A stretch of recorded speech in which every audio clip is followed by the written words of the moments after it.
വീട്ടിലെ പ്രസവം ഒരു തരത്തിലും അംഗീകരിക്കാൻ കഴിയില്ലെന്ന് ആരോഗ്യമന്ത്രി വീണ ജോർജ്. മലപ്പുറം ചട്ടിപ്പറമ്പിൽ യുവതി മരിച്ച സംഭവം മനഃപൂർവ്വമായ നരഹത്യയായേ കാണാൻ കഴിയൂ. ആരോഗ്യവകുപ്പിന്റെ പ്രചാരണത്തിൽ പൊതുജനങ്ങൾ പങ്കാളികളാകണമെന്നും മന്ത്രി പറഞ്ഞു.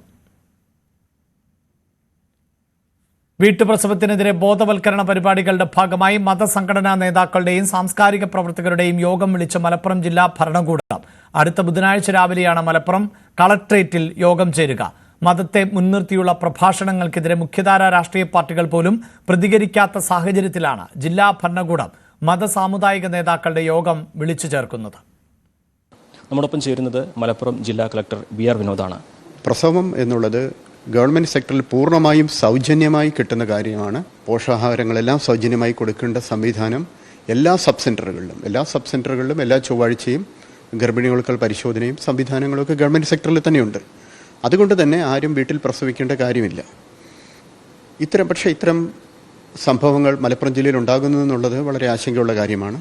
അതുകൊണ്ടാണ് ഞങ്ങൾ വിവിധ സാംസ്കാരിക നായകരെയും മതം മേലധ്യക്ഷരെയും മെഡിക്കൽ രംഗത്തുള്ളവരെ ഉൾപ്പെടുത്തിക്കൊണ്ട് 16-ാം തീയതി ഒരു മീറ്റിംഗ് വിളിച്ചിട്ടുണ്ട്.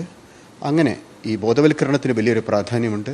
വീട്ടിൽ പ്രസവിക്കുന്നത് കൊണ്ടുണ്ടാകുന്ന കോംപ്ലിക്കേഷൻസ് അത് കൈകാര്യം ചെയ്യാൻ, എന്തെങ്കിലും ഒരു എമർജൻസി ഉണ്ടാകുമ്പോൾ അത് കൈകാര്യം ചെയ്യാനുള്ള സംവിധാനങ്ങൾ വീടുകളിൽ ഇല്ലാത്തത് അപകടകരമാകും എന്നുള്ളൊരു ധാരണയും എല്ലാവരിലേക്കും എത്തിക്കുന്നതിലൂടെ ഇത് കുറയ്ക്കാൻ സാധിക്കും. അതിന് വലിയ ബോധവൽക്കരണവും നടപടികൾ ആവശ്യമാണ്.